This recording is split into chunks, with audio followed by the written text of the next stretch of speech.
အားလုံးပဲမင်္ဂလာပါခင်ဗျာအမျိုးသားစာပေစုရဆရာကြီးမောင်ချင်းရေးသားသောလေးမာပြန်ဝဲငှက်လဲမဟုတ်လို့အမည်ရတဲ့ဝတ္ထုတော်လေးကိုဖတ်ကြားတင်ဆက်ပေးကြပါရခင်ဗျာလေးမာပြန်ဝဲငှက်လဲမဟုတ်ညကတညာလုံးကိုပြည့်စင်းနေရသဖြင့်အိမ်တို့နနလင်းကနီးကြမှရောက်လာခဲ့ရသည်ရလာတော့ငါးပစုံများကိုရွေးရဆဲရကွန်ကိုဆေးပြီးနေလန်းရနှင့်အိယာဝင်နောက်ကျခဲ့ရသည်မိတို့ဖြစ်စေကမူနနက်စွန်းကဝင်ချိန်ခန့်တွင်မူဖိုးနီတယောက်အိယာမှနိုးနေစမြဲဖြစ်တော့၏ယခုမူအပြင်ဘက်မှဆူဆူညံညံစကားပြောတတ်များကြောင့်ရုတ်တရက်လန့်၍နိုးလေသည်ဘသူတွေပါလဲဘာတွေပြောနေကြပါလဲဟုတိကျင်စိတ်ကနှိုးဆွလာသဖြင့်ဆက်၍မအိပ်နိုင်နားကိုအသာဆွင်ထားမိလေတော့သည်မင်းဟာကကျိန်းတည်ရဲ့လားကွာဘာကြီးတောက်အောင်ရင်အတန်းဟုသိလိုက်လေပြီအကိုကြီးကလည်းကျွန်တော်တေးသေးချာချာမြင်ခဲ့တာပါဗျာတရက်ထဲလည်းမဟုတ်ဘူး3-4ရက်လောက်ကိုရှိနေပြီအုပ်လိုက်ကြတာမှမဲမဲလုံနေတာပဲအ ਨੇ ဆုံးအကောင်ရာရှိပြီးတော့ရှိမလားပဲတားငယ်ဖြစ်သူတာမောင်ကသူ့ပြောစကားမယုံသဖြင့်မခံကျင်စိတ်ဖြင့်ပြော၏အေးမင်းဘက်ကသာကျင်းနေပါစေငါမျိုးဘက်ကန်သွားပြီးဆေးဝယ်မယ်ဘာကြီးတောကြော်ပြောတာကွာစားမိတာနဲ့အသေးပဲတဲ့အကူကြီးကလည်းဟုတ်မှလည်းလောက်ပါဗျာရေဘဲတို့ငှက်တို့တောင်ပေးရင်သူတို့အသာစားတဲ့သူတွေတေးမှာပေါ့ဗျမင်းကလည်းအဲ့ဒါခတ်တာပေါ့ကွာဘဟုတုတလည်းမရှိဘူးပြောတော့လည်းမယုံဘူးလူတော့မသေးဘူးတဲ့ကွာနောက်ပြီးအဲ့ဒီငှက်ရဲ့ဗိုက်ထဲကကလေးစားတွေကိုအကုန်ထုတ်ပစ်လိုက်ရတယ်အသားကိုပဲစားရတာတဲ့ကွာအဲ့ဒီစီးနဲ့ဘလို့ထောင်ရတာလဲဗျတာမောင်ကတိကျင်စိတ်ဖြင့်ဆက်၍မေးသည်ပထမငါးပေါက်စာလေးတွေကိုချားရတယ်ကွာငမောတော်တို့ငခုံးမပေါက်စာလေးတို့လိုငါးတေးသေးလေးတွေပေါ့ကွာအဲ့ဆေးကိုငါးကလေးပါဇက်ထဲဗဟတ်ထဲကိုနည်းနည်းပါးပါးထည့်ပြီးဗျိုင်းတို့ရေစစ်စတီတို့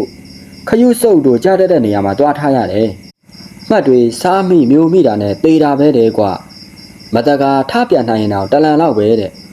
ဘာကြီးတောကျော်ကတေးသေးချာချာပြောတာကွာမယုံမရှိနဲ့ဟာ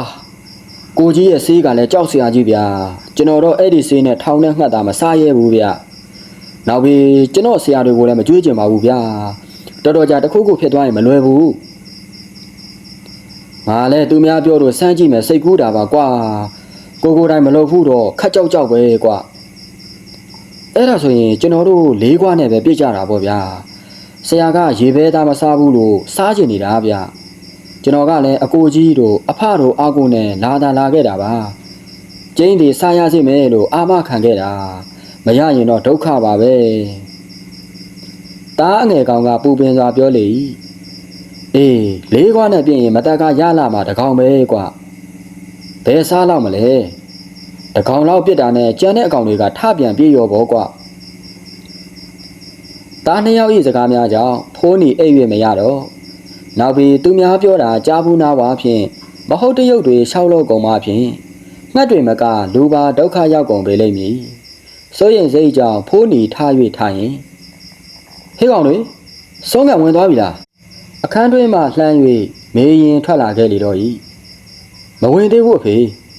ကဲကိုကြီးစုတို့အဖေတော်နိုးသွားပြီတွေ့လားအငယ်ကောင်က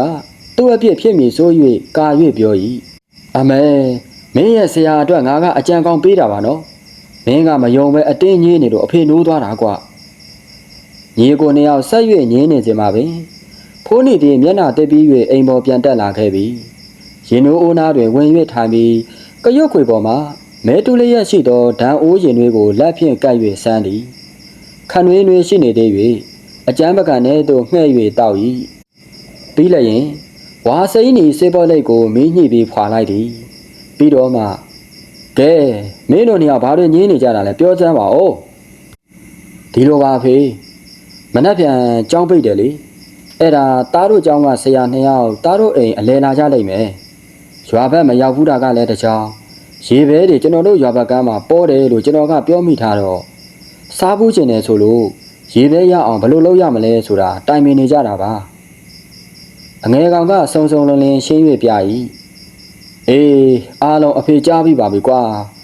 မင်းတို့သူများပြောတဲ့ကြားတာနဲ့ရှောက်မလုပ်ကြနဲ့နော် အဲ့ဒီနေ့ကတချို့နယ်ဘက်တွေမှာတုံးကြတယ်လို့တော့ကြားဘူးတယ်အဖေကတော့မကြိုက်ဘူးကွာအန်ဒီရယ်လည်းများတယ်မှတ်မျိုးတွေတုံးသွားနိုင်တဲ့အပြင်လူတွေရဲ့အသက်အန္တရာယ်ကိုပါထိခိုက်နိုင်တယ်ရေပဲများကွာဖမ်းတဲ့နည်းတွေအများကြီးရှိပါတယ်ကွာဖမ်းတဲ့နည်းတွေအများကြီးရှိပါတယ်ဟုဆိုသောစကားကိုတားနှစ်ယောက်ကစိတ်ဝင်စားသွားကြ၏ပြောပြကြမှာအဖေရဲ့ဘလို့ဖမ်းရမှာလဲအငယ်ကောင်ကဝမ်းသာအားရမေးလေ၏ဖိုးနေသည်ရင်နွေးချမ်းတစ်ခွက်ကိုငှဲ့၍တောက်ပြီးစဉ်းစားနေပုံရ၏ပြီးမှအဖေတို့ငယ်ငယ်တုန်းကအဲ့ဒီအိုင်ကြီးကအခုထက်3-4ဆလောက်ကျဲလဲကျဲနတ်လဲနတ်တယ်ကွာရေထဲမှာဆိုဝါးတစ်ပြန်ထောက်လို့တော့မမိနိုင်ဘူးအိုင်ကြီးထဲမှာလဲကြာမျိုးစုံနဲ့တိတ်လှတာကလားအခုတို့သွားနေတဲ့ချောင်းပြနဲ့တစ်ဆက်တည်းပဲလှေနဲ့သွားလို့လဲရတယ်အိုင်ပက်လယ်မှာလဲအပင်မျိုးစုံမှန်မျိုးစုံနဲ့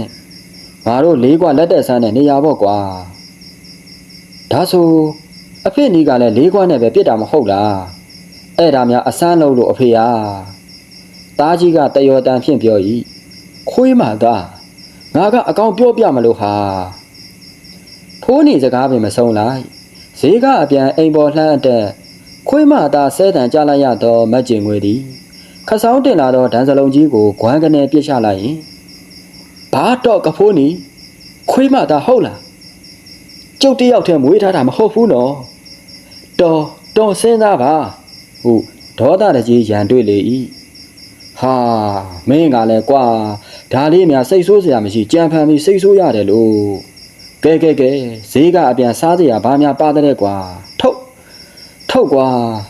အဲ့ရကနိုးကလေးကဘာမှမစားရသေးဘူးစားလိုက်တာကွာမကျင်ငွေစိတ်ဆိုးနေမှန်းသိ၍ဖိုးနီကလေပြေထိုးလေ၏ဟင်းဟုတ်အတန်ပြုတ်ရင်မကျင်ငွေသည်သူ့ယောက်ျားနှင့်တာသမီများစားဖို့ဈေးကဝဲလာသောအထုပ်တွေကိုဇလုံးထဲမှထုတ်၏တားနှစ်ယောက်ကကြပြားကြရာထားကြပြီးအမေဈေးတုံများကိုဝိုင်း၍ဖြည့်ကြည့်ကြလေ၏ဟာမုတ်ကျွဲတဲ့ကွာမုတ်ကျွဲတဲ့အဲ့ဒါငါအကြိုက်ပဲဟာနန်းပဲကြော်တွေကွာငါဖို့ထင်တယ်တားနှစ်ယောက်ကအပိုင်စီးကြလေ၏နှစ်ယောက်စလုံးနားမယ်နော်ဖေးဖို့ကြတော့မစင်းသားကြဘူးသူတို့ဘိုက်ပဲတိတယ်နင်တို့အဖေကိုအရင်ကျွေးလိုက်ဟဲ့တန်ပကံနဲ့ထဲ့ပေးလေတို့နေတားဖ3ယောက်မုံစားလိုက်ရင်နွေးချမ်းတောက်လိုက်နဲ့ခက်တမြအလုံးရှုံနေကြပြီကဲမင်းတို့ကြီးပဲလဲစားမနေကြနဲ့ဟိဈေးကမောပြီးပြန်လာတဲ့မင်းတို့အမေကိုလည်းကျွေးလိုက်ကြအောင်လေဖိုးနီကလောကုတ်ချော်လေ၏သူတို့တားဖတွေစားလို့ဝါမှာကျုပ်ကိုတတိရတယ်နော်တော်တို့ပဲစားကြပါဈေးမှာမဆွဲမိတို့နဲ့အဖော်ကောင်းလို့မော်ဟင်းကစားလာပါတယ်တော့မိဖို့ထဲမှာငရုတ်တီးထောင်ရင်မက်ကျင်ငွေကလှမ်း၍ပြောလိုက်ရင်တားဖ3ယောက်တယောက်မျက်နှာတယောက်ကြည့်ရင်ဗျိုင်တူပြုံးမိကြလေတော့၏ကဲအဖေမနှက်ဖန်ရေပဲဘလို့ဖမ်းပါလဲပြောပြစမ်းပါဗျတားငယ်ကပြန်၍အစဖော်လိုက်ပြန်ရာဖိုးနီကပြုံးလိုက်ရင်စိတ်ချစမ်းပါကွာမနှက်ဖန်မင်းဆရာတွေလာရင်မျက်နှာမပြတ်ရအောင်အဖေတောင်းဝန်ယူတယ်ဟုတ်ပြီလားကဲကျေနပ်ပြီမဟုတ်လားဘလို့ဖမ်းပါလဲဆိုတာတော့မပြောတော့ဘူးမနှက်စောကြားမှလက်တွေ့ပြမယ်မင်းတို့ညီကိုလောက်ရမှာကဒီညနေချောင်းနဲ့ဆင်းပြီးဒိုင်းဝန်ထိုးကြရလာတဲ့ငပြင်းစလက်ပေါက်စလေးတွေကိုမသေးစေနဲ့ဒံအိုးတဲ့ထည့်ပြီးယူလာခဲ့မသေးစေနဲ့နော်ငါလည်းကွန်ဖာလိုက်အောင်မယ်ကွာဟုတ်ပြောပြီကွန်လန်းစင်တို့ထွက်လာလေတော့ရာတားနှစ်ယောက်မှသိချင်တာပြောမသွား၍မကြည်မနှက်နဲ့ကြံ့ရစ်ခဲ့ကြ၏မနှက်လင်းတော့မီဟေးကောင်တွေထကြကွာစောထားဖို့မနေ့ကလေးကမှားထားရကြနဲ့ထကြစမ်းဖိုးနီကမျက်နှာတိတ်ရန်ထလာရင်အိမ်ရှိခန်းတွင်တိုးနေအောင်အိတ်နေကြတော့တားနှစ်ယောက်ကိုမနာအောင်ခြေဖြင့်ကမ်း၍နှိုးလိုက်၏ထမင်းချမ်းနှင့်ပဲပြုတ်ကြော်ကိုတားဖ3ယောက်စားပြီးရေပဲဖမ်းရန်ပြင်ဆင်ကြလေတော့၏မက်ကျင်ငွေမှာမြို့ကလာမည့်ဆရာများကိုကျွေးမွေးအခမ်းရန်ရှိ၍ရွာအရှိပြားသို့ဟင်းစားဝယ်ရန်ထွက်သွားလေပြီတားကြီးကအိမ်နောက်ဘက်မှာထောင်ထားတဲ့ခရင်ဝါး9လုံးလောက်ယူခဲ့ကွာတားငယ်ကတို့ငစရိုင်းမြားတဲ့ငမြားကျိတ်တေးသေးလေးတွေ10ချောင်းလောက်ဂိုင်းတိုင်ကဖြုတ်ယူခဲ့ဟိပြောရင်ဖို ဖိုးနီသည်အိမ်ရှိသို့ထွက်၍အုတ်ခဲထပိုင်းကျိုး10လုံးခန့်ယူကာလှေထဲသို့သွား၍ချသည်ဒီနောက်ငပြင်းစလက်အရှင်ကလေးများလှောင်ထည့်ထားသည့်ဓာန်အိုစီပေါ်လိမ်မီးချင်းနှင့်ကိုင်းခုတ်ထားတစ်လက်ကိုပါယူခဲ့၏တားနှစ်ယောက်မှာရေပဲဖန်သွားမည်ဆိုပြီးငါးအရှင်ကလေးများနှင့်ငမြကျိတ်အုတ်ခဲဝလုံးတို့ကိုသာယူဆောင်နေရရှိသောဖိုးနီကိုနားမလဲနိုင်ကြပြီအဖေလေးကွာလည်းယူခဲ့မယ်နော်အငယ်ကောင်ကပြောရင်းလေးခွားနှင့်လောက်စလုံးထည့်ထားသောလွယ်အဟောင်းကလေးကိုဆဲ၍ဆင်းလာကြ၏အေးယူခြင်းနဲ့ယူခဲ့ပေါ့ကွာဖိုးနီကပြောပြီးလှေဝမ်းထဲမှရေများကိုပတ်ခုံဖြင့်တဖြန်းဖြန်းပတ်ထုတ်နေလိုက်၏သူတို့သားဖ3ယောက်ကိုတဲဆောင်လာသောလှေကလေးသည်ကိုဒီချောင်းအဖျားသို့ရောက်ခဲ့ကြလေပြီမိုးကမူဆင်ဆင်မလင်းသည်အိတ်တန်းထားစပြုနေကြသောငှက်ကလေးတို့၏ဆိုးဆိုးစီးစီးအတန်များကြားနေရ၏6တောင်ပြိုင်းများအိတ်တန်းတက်လက်ရှိသောကုတ်ကုတ်ပင်ကြီးပေါ်တွင်ပြိုင်းများရှည်လျားသောလေတန်းကြီးများကိုဆန့်၍အစာချထွက်ရန်ပြင်ဆင်နေကြလေပြီလေကိုချောင်းအဖျားရှိမြတ်တော်ထဲသို့လှော်၍တွင်ပြီးရပ်ထား၏ဖိုးနေသည်ဝါတလုံးကိုယူကာအိုင်ကြီးစီသို့သွားပြီးရေအတိမ်နက်ကိုဆန်း၍ကြည့်၏အိုင်ဆက်တစ်ချောက်တွင်လူတရက်ခန့်သာနတ်တီကိုတွေ့ရပြီလှေစီသို့ပြန်လာကဝလုံးများကို4000ခန့်စီဖြတ်သည်ပြီးလျင်သားငယ်ထံမှငမြားချိတ်များကိုယူကာကျိုးတစကိုအုတ်ခဲတွင်ရှီနှောင်၏အုတ်ခဲ10လုံးတွင်ငမြားချိတ်နှင့်ကျိုးကိုရှီ၍ပြီးလျင်သားတို့နှစ်ယောက်ကအုတ်ခဲ9လုံးစီယူခဲ့ကြ၏ကျန်တာအဖေယူခဲ့မယ်ဟုပြောပြီးသားဖ3ယောက်ရေအိုင်ကြီးစီရာသို့ထွက်ခဲ့လေတော့၏အိုင်ထဲတွင်ဗေဒါပင်တချို့ကြာပင်တချို့နှင့်ရေမော်များရှိနေကြ၏အိုင်၏ပတ်လည်တွင်မူညံပင်များကျူပင်များကိုင်းပင်များခက်ကျဲကျဲပေါက်လျက်ရှိ၏ဖိုးနေသည်အိုင်ထဲသို့အသာဆင်းကယူလာသော4000ခန့်ဝလုံး10လုံးအားကန်းဆက်တစ်ချောက်စိုက်ထုတ်လိုက်၏တတိုင်းနှင့်တတိုင်းကို6000ခန့်စီရှား၍စိုက်ကတိုင်ထိပ်သည်ရေမျက်နှာပြင်အောင်တမိုက်ခန့်မြုပ်၍ထားသည်ပြီးလျင်ငမြားချိတ်တက်ထားသောအုတ်ခဲများကိုတိုင်ထိပ်တွင်အသာတင်ထား၏ဘယ်လိုပဲကြည့်ရစေကမူဝလုံးတိုင်ထိပ်တွင်တက်ဆင်ထားသောအုတ်ခဲကိုမမြင်ရပြီးမှငမြားချိတ်တွင်ငပြင်းဆက်လက်အချင်းကလေးများကိုကြောဘက်မှအသာဖောက်၍ရှိတ်လိုက်သည်ငါးကလေးများသည်ရုံးကန်ကုတ်ခတ်၍လွတ်မြောက်ရန်ကြိုးစားကြသည်မို့သူတို့လှုပ်ရှားမှုကိုအစာချဆင်းလာမည့်ရေပဲများကောင်းစွာမြင်ရပေမည်ဤကဲ့သို့စီစဉ်ပြီးသည်နှင့်ဖိုးနေသည်အိုင်ထဲမှတက်လာခဲ့လေတော့၏သားနှစ်ယောက်ကမူဖိုးနေလို့သည်များကိုအိုင်ဆက်ကုန်းပေါ်မှနားမလဲနိုင်စွာနှင့်ကြည်လျက်သာနေ၏လာလှေစီသွားကြမယ်တော်ကြရေပဲတွေရောက်လာတော့မယ်အိုင်နားမှာတို့ကိုမြင်ရင်ဆဲမှာမဟုတ်ဘူးကွာလှေပေါ်သို့ရောက်သောအခါဖိုးနေကဆေးပေါ်လိုက်ကိုမင်းညှိပြီးဖွာ၏ငါလည်းခွေးမှာပဲကွာအိုင်ထဲကဆင်းတော့ကတွယ်လိုက်တဲ့ကျွဲမြော့ကြီးတွေတကောင်တစ်ထွာလောက်ရှိမလားပဲပြောရင်ရှီမနှင့်ရှီညိုးကြားတွင်ယခုတိုင်တွယ်ကပ်သွေးဆုပ်နေသေးသောမျှော့တကောင်ကိုစတွေးဆို့၍ခွာယူကာကုန်းပေါ်သို့ဘက်ခနဲ့လှမ်း၍ပြစ်တင်လိုက်၏အဖေကလည်းဗျာရေပဲလိုချင်ပါလဲဆိုမှဘာလို့တာလဲမသိဘူးအခုဟာကငရံ့ထောင်တော်လိုဘာလိုကြီးနဲ့တားငယ်ကမကြေမနက်ပြောလေ၏ဟာဟေ့ကောင်ရဲ့ခဏလောက်တော့စောင့်စမ်းပါကွာမင်းလိုချင်တဲ့ရေပဲရကိုရစိတ်မယ်ဒါနဲ့တားကြီးငါတို့လေကိုရှေ့နာကပြင်းမပင်အောင်သွားကြရအောင်အဲ့ဒီနေရာကနေကြည့်ရင်အိုင်ထဲကိုလည်းကောင်းကောင်းမြင်ရတယ်တို့ကိုလည်းရေပဲတွေမမြင်နိုင်ဘူးကွာမကြမီသူတို့လှေကလေးသည်အရွယ်များခက်စိတ်စိတ်အုပ်ဆိုင်နေသောပြင်းမပင်ပူကလေးအောင်ရောက်ယုံပဲရှိသေးသည်တယုံယုံနှင့်ကောင်းကင်မှအတောင်မှခက်တံများကြားလိုက်ရပြီအစာချထွက်လာကြသောရေပဲများသည်အုပ်လိုက်ရေအိုင်ကြီးအတွင်းသို့ထိုး၍ဆင်းလာကြလေပြီစားနေကြနေရာဖြစ်၍ရေပဲတို့သည်အကြောင်းလန့်မရှိရေထဲသို့ငုပ်၍အစာချလိုက်ပြန်ပေါ်လာလိုက်တစ်ကောင်နှင့်တစ်ကောင်ထိုးစိတ်လိုက်အစာလူးလိုက်ကြနှင့်အိုင်ထဲဝယ်တော်ညံနေတော့၏ဖိုးနီတို့သားဖသည်အသက်ကိုမှပြင်းပြင်းမရှူရဲပဲချောင်း၍ကြည့်နေကြ၏ဖိုးနီ၏စိတ်ထဲတွင်မူသူထောင်ထားသောငမြားချိတ်များစီသို့ရေပဲများမြန်လာ၍စားရန်သာစိတ်ဆိုးနေမိလေတော့၏တိုင်တိတ်တွင်တင်ထားသောအုတ်ခဲမှထွက်လာသောကြိုးအစုံတွင်ငမြားချိတ်ရှိ၏ ထိုငမြားကျိတ်သည်ကိုခန့်ရုံးကန်နေသောငပြင်းတလက်ကလေး၏ကြောတွင်ရှိတ်လျက်ရှိ၏ငါးကိုသာမြင်သောရေပဲသည်ကြပြကြရာကိုခန့်လာပြီးဆက်ခနဲမျိုးချလိုက်သည်လေချောင်းထဲရောက်တော့မှကျိုးတန်းလန်းနှင့်မှန်တိလေတော့၏ခေါင်းကိုဘဲညာရမ်း၍ခါထုတ်သည်မရတော့ဝမ်းထဲတွင်ရှိတ်မိနေပြီထိုအခါယုံ၏ထိုယုံအားကြောင့်တိုက်ထိတ်တွင်တင်ထားသောအုတ်ခဲသည်ပြုတ်၍ကြ၏ထိုအခါမျိုးမိစားမိသောရေပဲပါအုတ်ခဲနှင့်အတူရေအောက်သို့မြုပ်၍ပါသွားလေတော့သည်တားဖသုံးယောက်သည်မျက်တောင်မခတ်ထန်စိုက်ကြည့်နေကြ၏ဟုတ်ပြီတစ်ကောင်နှစ်ကောင်သုံးကောင်စသဖြင့်တစ်ကောင်ပြီးတစ်ကောင်မြုပ်၍ပါသွားပြီကြံသောအကောင်များကမူဆက်လက်ကိုခတ်အစာရှာနေသေးပါပြီတို့နှင့်တနာရီခန့်ဆောင်ပြီးသည့်အချိန်၌ကဲဒါတော့ဆိုအနည်းဆုံး9ကောင်လောက်တော့တေးချပြီ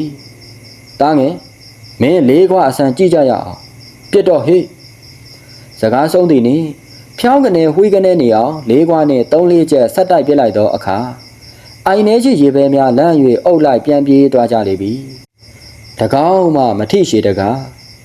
တားဖသုံးယောက်ဝမ်းသာအားရရေအိုင်ကြီးတဲ့သို့ပြေးဆင်း၍စိုက်ထားသောတိုင်ရှိရင်တို့ဆန်းလျာရေပဲ၈ကောင်ခန့်ငမြားကျိုးတန်းလန်းနှင့်အသေးမိကြ၏တိုင်နှစ်တိုင်မှမူမမိရှိကိစ္စမရှိဧည့်သည်အတွက်လုံလောက်ပေပြီဖိုးနီကဆက်လိုက်ဖွာရင်ကဲရေပဲကိုဘလို့ဖမ်းရတယ်ဆိုတာသိပြီမဟုတ်လားကွာဟေ့တားနှစ်ယောက်ကိုမေး၏အငယ်ကောင်ကတို့အဖေကတော့တကယ်တော်တာပါပဲကွာဟုဆိုတော့အကြီးကောင်ကအေးကွာ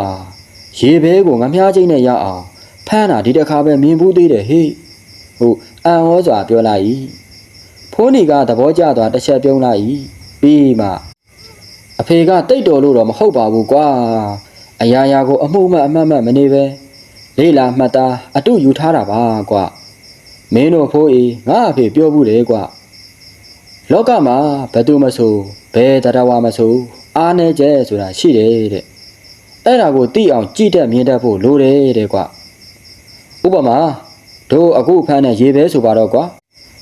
သူကပြန်တန်သွားလာနေလို့သာငှက်မျိုးဝင်ဖြစ်နေတာတကယ်တော့သူတို့ရဲ့ဇယိုက်ကတာမန်အိမ်မွေးဘဲတွေနဲ့မချဘူးကွာအေးဘဲဆိုတဲ့တရားဝါဟာအစာတိတ်ငန်းနေကွာအစာတွေ့တာနဲ့မစူးစမ်းပဲကောက်ပြီးမျိုးချတတ်တာသူတို့ရဲ့အားနည်းချက်ပဲအဲ့ဒါပြော့ကွက်ပဲကွာဒါကိုသိတဲ့လူတွေကအားနည်းချက်ကိုအခွင့်ကောင်းယူပြီးအတုံးချလိုက်တာပဲကွာဟာဟုတ်မယ်အကိုကြီးကျွန်တော်တို့တရေခွင်းပြတန်းဆော့နေတော့ဘဲတွေများအနားရောက်လာရင်တတိထားရတယ်သူတို့နာကျသွားတဲ့တရေခွင်းကိုအစာမှတ်ပြီးကောက်မျိုးတော့တာပဲဗျအငယ်ကောင်ကထောက်ခံ၏အေးအဲ့ဒါပဲကွာတညာလုံးအိတ်တန်းတက်နေတဲ့ရေဘဲတွေဟာမနဲ့စောစောစားတာပဲကွာငကိုကမှအစာငန်းတဲ့ကောင်တွေအခုလိုစားတဲ့အချိန်မျိုးမှာငမြားတော့ကျိုးတော့မမြင်တော့ပဲကောက်မျိုးစားတောက်ပြစ်လိုက်တာပေါ့ကွာဘာပဲဖြစ်ဖြစ်အဖေတော်လို့သာကျွန်တော်တို့ရေဘဲတွေအများကြီးရတာပါဗျာဟိုပြောလေရာဦးချွေနေတော့ဖိုးနေကအေးတော်လို့လဲမင်းတို့ရဲ့အဖေဖြစ်နေတာပေါ့ကွာဟိုပြောလိုက်ရာဖိုးနေရေးစကားဆုံးတွင်သဘောကျသွားရဲလိုက်ကြတော့တားဖ၃ယောက်၏အတန်ကြောင့်ကိုးသီးရှောင်းပြရှိတောကလေးအတွင်းကအိတ်တန်းထားဆငှက်အပေါင်းတို့သည်ဘုံကနေလက်ဖြန့်ကပြန်တက်ပြေးသွားကြလေတော့တည်းဟုတ်ကဲ့ပါခင်ဗျာစာရေးသူဆရာကြီးမောင်ချင်းရေးသားတော့လေးမာပြန်ဝဲငှက်လဲမဟုတ်လို့အမည်ရတဲ့ဝတ္ထုတော်လေးကိုဖတ်ကြားတင်ဆက်ပေးခဲ့ခြင်းပဲဖြစ်ပါတယ်ခင်ဗျာဒီနေ့မှာချိန်ပေးပြီးဝင်ရောက်နားဆင်အားဖြည့်ပေးခဲ့ကြသူညီကောင်မောင်နှမများအားလုံးကိုကျေးဇူးထူးပင်တင်ရှိပါတယ်ခင်ဗျာကျွန်တော်တို့ရဲ့ညီကောင်မောင်နှမများအားလုံးကိုယ်စိတ်နှပါရွှင်လန်းချမ်းမြေ့ကြပါစေခင်ဗျာအားလုံးပဲမင်္ဂလာပါခင်ဗျာစာရေးသူဆရာကြီးတောင်သာမာတင်ရေးသားတော့ပါရိုက်မှုလို့အမည်ရတဲ့ဝတ္ထုတော်လေးကိုဖတ်ကြားတင်ဆက်ပေးခြင်းပါတယ်ခင်ဗျာပါရိုက်မှုတနေ့သောအခါငါပြောတော်ကြီးရွာတရားရုံးသို့မိရှုနှင့်အေးသားဆိုသူထမ်းသမားကတော့နှစ်ယောက်အမှုတမှုကိုအပြိုင်ဆိုင်လာ၍တိုင်တန်းကြပါသည်မိရှုဆိုသူကတိုင်တန်းသည်မှာထတဲနီးခြင်းဖြစ်သောအေးသားသည်၎င်းအားမိမချင်းစကားများရာမှာဖနက်နှင့်၄-၅ချက်ရ၍မခံရနိုင်ပါဟုတိုင်ပါသည်အေးသားကလည်းမိရှုံသည်၎င်းအားမကြောက်ဝမနာသာအခွန်ပေါင်းများစွာဆဲဆိုပါ၍မခံမရနိုင်ပါဟုတိုင်ကြပါသည်ဦးမြအောင်သည် နှစ်ယောက်စလုံး၏တိုင်တန်းချက်များကိုရေးမှတ်၍ရက်ချင်းပေးသောနေ့တွင်ကိုတက်သည်ကိုခေါ်၍လာရောက်ကြရန်ပြောကြပြီးပြန်၍လွှတ်လိုက်ပါသည်မပြောတော့ရ၏ပတ်ဝန်းကျင်တွင်ထမ်းပင်တွေများစွာရှိပါသည်လက်ရှိထမ်းတက်သူများသည်ထတော်တွင်တဲများဆောက်ပြီးထမ်းတက်ခြင်းသည်ဟုသောပရိယေတနာကိုလောက်ကင်ချသူအတော်များပါသည်ယခုအမှုမှာထမ်းသမားကြော်ခြင်းရန်ဖြစ်ပြီးဆဲဆိုရိုက်နှက်ကြ၍တရားရုံးသို့အပြန်အလှန်တိုင်တန်းသောမိမရှင်ရိုက်နှက်မှုဖြစ်ပါသည်ဝါကောင်လာဇန်12ရက်နေ့တွင်တရားရုံး၌လူကြီးများနှင့်အမှုသည်များစုံလင်သောအခါနာယကလူကြီးက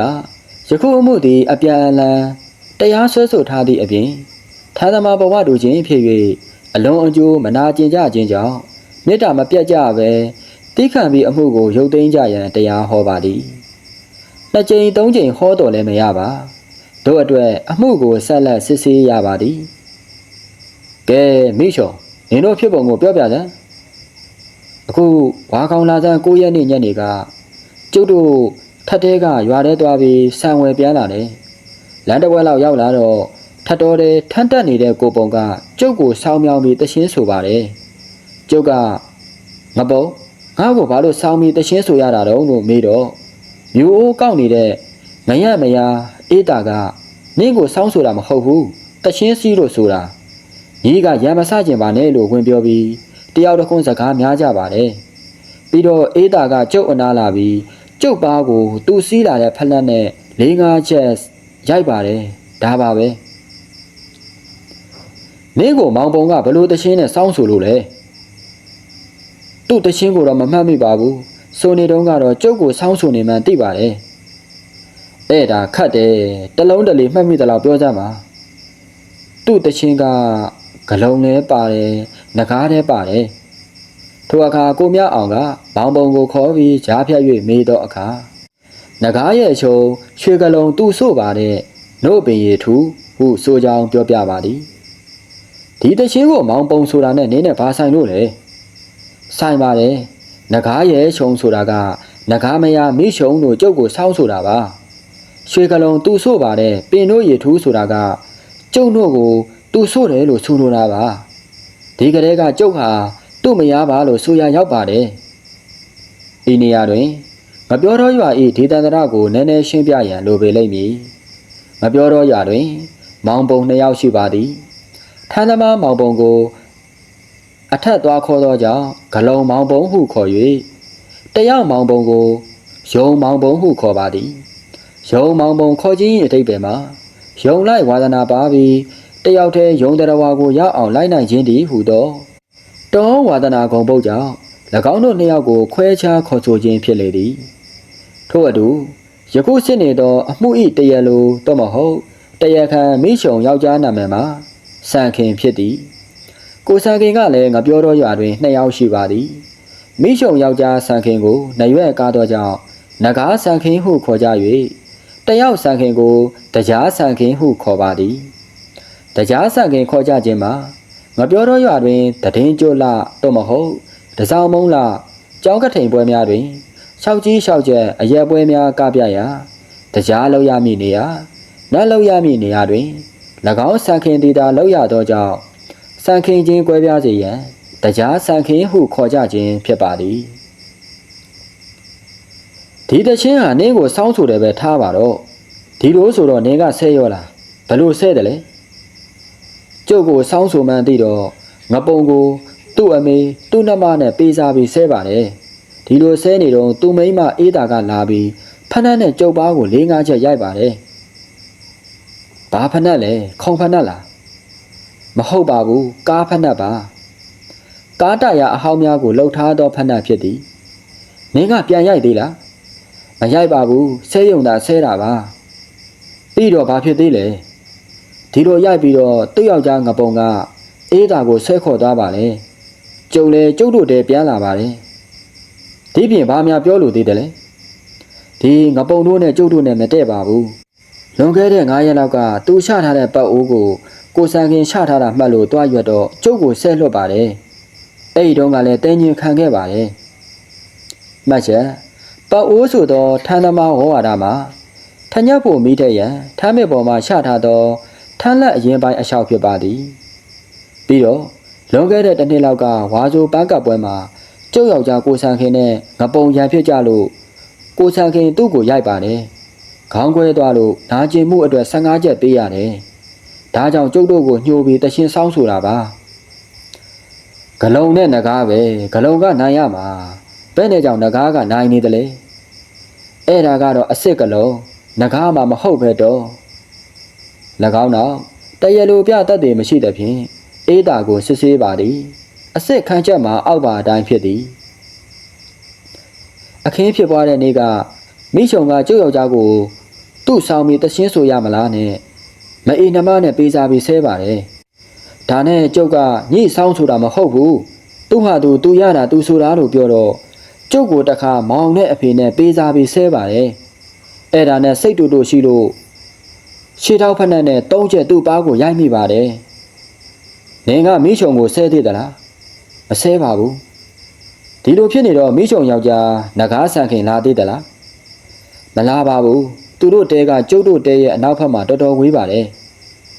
၎င်းနောက်တရှင်းဆရာကြီးကိုရွှေကလုံးမောင်မောင်ပုံကိုစစ်ဆေးပါသည်တရလိုမိချုံကမင်းဆိုတဲ့တရှင်းဟာသူ့ကိုစောင်းဆိုတာပါလို့အစ်စ်ခံတယ်စောင်းဆိုတာဟုတ်သလားမဟုတ်ပါဘူးကျုပ်ရတဲ့တရှင်းကိုဥတီယာဆိုမိတာပါ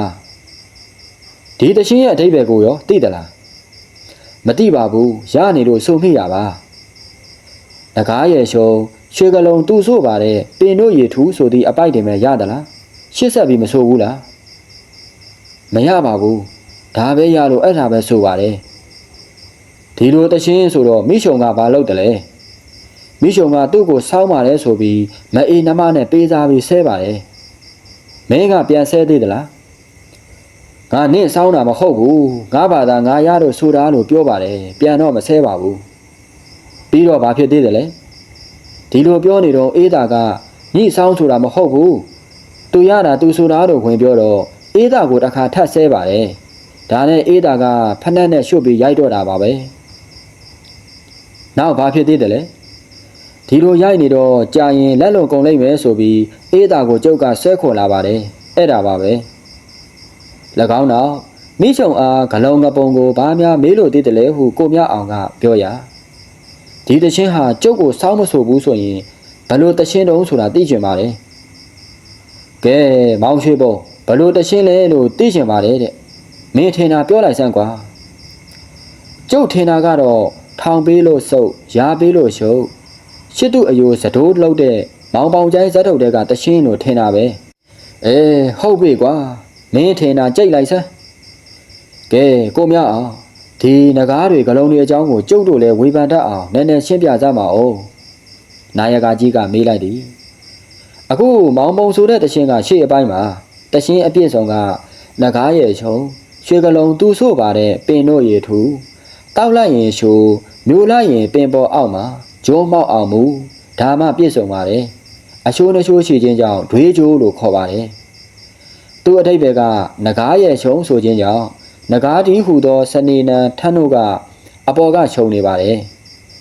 ရွှေကလုံးသူ့ဆို့ပါတယ်ပင်တို့ရေထူဆိုတာကဂလုံးတီဟူသောတနင်းကွနေနံမြူအိုးကအောက်ကနိုးဆို့သလိုဆွတ်ထားပြီးနို့များယူသလိုထရေရှိုးကတစ်ဆက်ယိုကျနေပါတယ်တောက်လိုက်ရင်ရှိုး